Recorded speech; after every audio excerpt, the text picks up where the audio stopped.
It's the stuff of fairy tales, the royal wedding of Harry and Meghan. The handsome prince met the beautiful young actress on a blind date 1.5 years ago, and almost instantly they fell in love.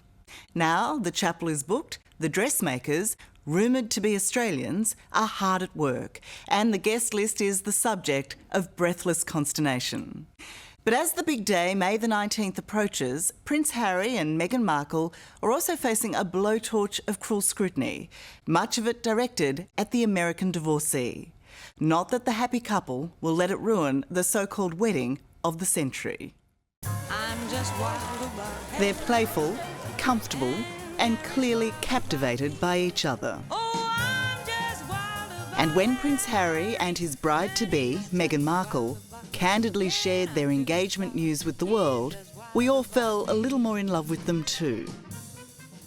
It's a standard, typical night for us. It's a cosy night. It was what we were doing, just roasting chicken and roasting having... trying to roast chicken. Trying to roast a chicken. And it was just an amazing surprise. It was so sweet and natural and very romantic.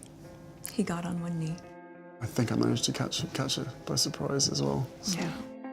2 years ago, they were strangers to each other. Research is as much art as science. Prince Harry had never seen or heard of Meghan Markle, despite her starring in the long-running American TV series Suits. That I am not interested. No. And it seems Markle knew little, if anything, of Harry. Prince William or Prince Harry? Harry. Harry? Sure. We were introduced actually by a mutual friend. Was she trying to set you up? Yes, it was definitely a setup. It was a blind date. It was a blind date. There she was sitting there. I was like, okay, well, I really have to up my game. I'm going to sit down and and make sure I've got a good chat. And now, according to Duncan Larkham, former royal writer with the Sun newspaper and Harry's biographer, Britain is wild, not just about Harry, but Meghan too. Prince Harry and Meghan's relationship is a fairy tale. It's a whirlwind romance, a blind date that's led her to the doorstep of the royal family. I mean, that's Hollywood, if you like.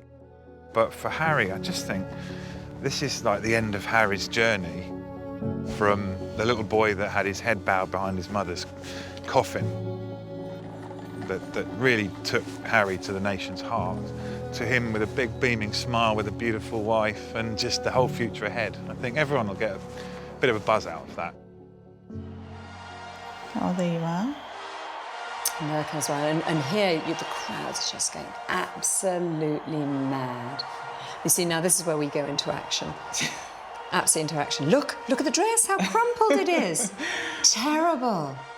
India Hicks may be 678th in the long line to the British throne, but as Prince Charles's goddaughter and a bridesmaid at his and Princess Diana's nuptials... Most of the royal wedding footage is really my bottom in the air. That's really what we get to see. She knows a thing or two about the fascination with a big royal wedding. It really is fairy tale wedding stuff. I mean, look at that incredible tiara. Do you think it felt like a fairy tale for her that day? I think, like many brides, she was probably very conflicted in her emotions. India Hicks, At just 13, India was more perplexed by Diana's long train than any doubts the nervous bride may have harboured. So in here, we've got, rather amazingly, my bridesmaid's dress that I wore for Charles and Diana's wedding, and the dress that my mother wore at the Queen and Prince Philip's wedding. I think quite unusual to have two bridesmaids' dresses hanging together. From mother to daughter, now the bridesmaids. it's as if India was born to be a royal bridesmaid. Today, she treasures the role she played on the 29th of July, 1981, and the dress she hated wearing that day. For me, this is just a painful dress. It was the 1980s, and I think clearly that was a special moment in fashion. You're allowed to say that, you see. We can think it, but you're allowed to say it. Yeah, it was quite painful. It was also painful for me because I was quite a tomboy, so I was used to riding ponies and being outdoors, and suddenly I was wearing this frou-frou dress. Naturally, being part of the family, India is a huge supporter of the monarchy. But she also believes the marriage of Diana's youngest son and his American star is vital to its relevancy. Will the greatest impact come from Meghan Markle on the royal family, or will the institution have a bigger impact on her? I think it will probably be a combination of the two. I think it has to be. There's a formality to that family that she will have to comply to out of good grace and good manners. But I think also she needs to put her own stamp on it as well. And I think Harry is young and spirited, and I think that together they will do that. They will write their own chapter of history. In choosing Meghan, a glamorous American divorcee who at 36 is 3 years his senior, Harry has already broken the mould and possibly the hearts of English roses all over the country. If you look at the royal family and Harry within the royal family, I think that's probably part of his popularity because he is different. He does things his way. According to Duncan Larkham, behind the Queen, Harry is the most liked royal in Britain. Oh, really? Please. Boo. Because, like his mother, Diana, Harry has an extraordinary connection with the public. He has a reputation for being roguish and brackish, the party prince. Yeah. Has he grown out of that?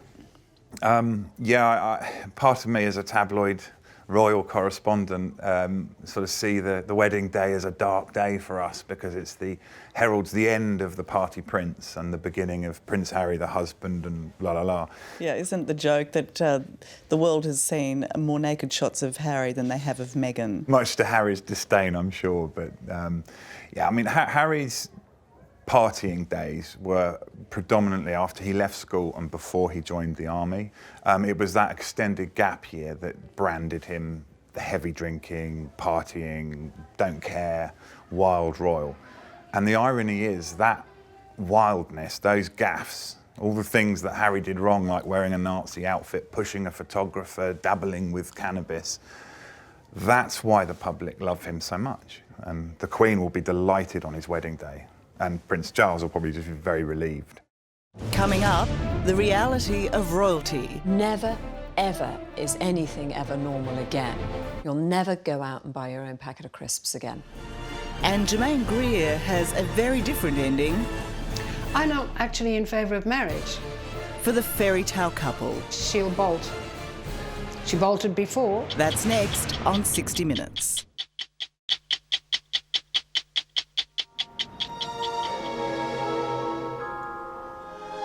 On Saturday, May 19, just 5 weeks away, the eyes of the world will be trained here. As Prince Harry and Meghan Markle tie the knot at St George's Chapel in Windsor Castle. Journalist Duncan Larkham says it will be a royal wedding with a common touch. So on the day, what sort of a spectacle will it be? Well, I mean, look at the setting. You're going to have tens of thousands of people out with picnics, with beer tents. This is just, and at the crucial moment, Harry and Meghan will come up here on a horse-drawn carriage. Knowing Harry, he'll be kissing Meghan, or they'll be doing something for the cameras.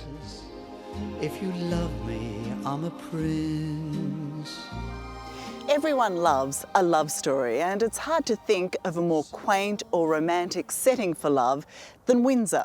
But how well this American actress will cope with the hundreds of years of history, the unassailable tradition, and the huge expectation that comes with marrying into the royal family is still very much under question. Meghan's an actress, but after she marries, she's taken on the biggest role of her life, and she's on a global stage, and the smallest detail, if she gets that wrong, will backfire. This is a tightrope walk she has to walk now, and so it's a tough gig she's chosen. It's terrifying. Well, it might have even been Harry that said, but certainly I remember somebody saying that, in order to marry into the royal family, you'd have to be stark raving mad. So maybe Meghan is, which is great. I think Meghan's probably realising now just how difficult the royal family is. to stomach. Why would she be realising that now? I mean, Because she's there, they've got her. Australian Germaine Greer, renowned feminist, author and Republican, has lived in the UK for the past 55 years, giving her plenty of time to form her opinions on the royal family. She finds them ludicrous, fearfully controlling, but worse, their style is a crime against fashion, and Meghan, their latest victim. And they put her in that turd of a hat she had to wear at Christmas time, that brown thing, with her hair all hanging down like this. It must have been uncomfortable, and it was certainly ugly. They will interfere. Turd hat. You don't think the turd hat was her choice? No, I don't. Well, you wonder, did they bring in a whole tray full of turd hats and she chose the turdiest one so people would know how hopeless they were? Maybe it was a guerrilla move. I don't know. It's certainly a dreadful hat. But according to Germaine, Meghan has already sacrificed far more than style. This independent, self-described feminist has said goodbye to acting and her country, and formally embraced her fiancé's religion by being newly baptised into the Church of England. Well, let's hope they're in love. If they're not, it's going to be totally unbearable. If it isn't love, why would somebody like Meghan Markle sign up for this? Why would a girl born in poverty marry a man with 53 million quid? I can't think of a single reason. Well, because she expects to have a good time. She probably is in love with him. He's glamorous, despite having red hair. You're getting a new country out of it, a husband, obviously, but also giving up your career. Yes, that's nice. Yes. But I don't see it as giving anything up. I just see it as a change. It's a new challenge. It's a new chapter. It isn't even about joining the royal family. It's about coming onto the world stage and being front and centre, and never ever is anything ever normal again. You'll never go out and buy your own packet of crisps again. My God, that's a price to pay. Once linked with Prince Harry, everything about Meghan became fair game. Her ethnicity, the failure of her first marriage, the venting against her by jealous and greedy half-siblings. It became so ugly, with racist and sexist overtones, Harry struck back with an unprecedented statement telling the trolls and the columnists to back off. There's a misconception that because I have worked in the entertainment industry that this would be something I would be familiar with, but I've never been part of tabloid culture. I've never been in pop culture to that degree, and I think we were just hit so hard at the beginning with a lot of mistruths that I made the choice to not read anything, positive or negative. It just didn't make sense, and instead we focused all of our energies just on nurturing our relationship. On us. Yeah. On us. I think she will see vistas of boredom that are unbelievable. But I think the pressure to escape from the firm is crushing. So what do you think the prospects are for Prince Harry and Meghan Markle? I think she'll bolt. She bolted before. She was out the door. I think she'll bolt. I hope, in a way, that she'll bolt, but maybe she'll take Harry with her. Is there anything within you, Germaine, that's warm and fuzzy about this marriage? I'm not actually in favour of marriage, I'm sorry to have to admit. I think it's a hopeless system. It doesn't deliver what it says on the tin. You know, it doesn't guarantee child support, even. It doesn't guarantee status in the community. But this marriage will, won't it? Yeah, but for all the wrong reasons. She will still be seen as an adjunct to him. But very much still in the glow of love, Meghan Markle and Prince Harry appear to make a very happy couple. And if anyone can withstand the rigours of royalty, these two are committed to doing so. It's not easy for anybody, but I know that, you know, at the end of the day, she chooses me and I choose her, and therefore, you know, whatever we have to tackle together or individually will always be us together as a team. So, I think she's capable of. So nicely said, isn't it? I don't know, but she's capable of anything.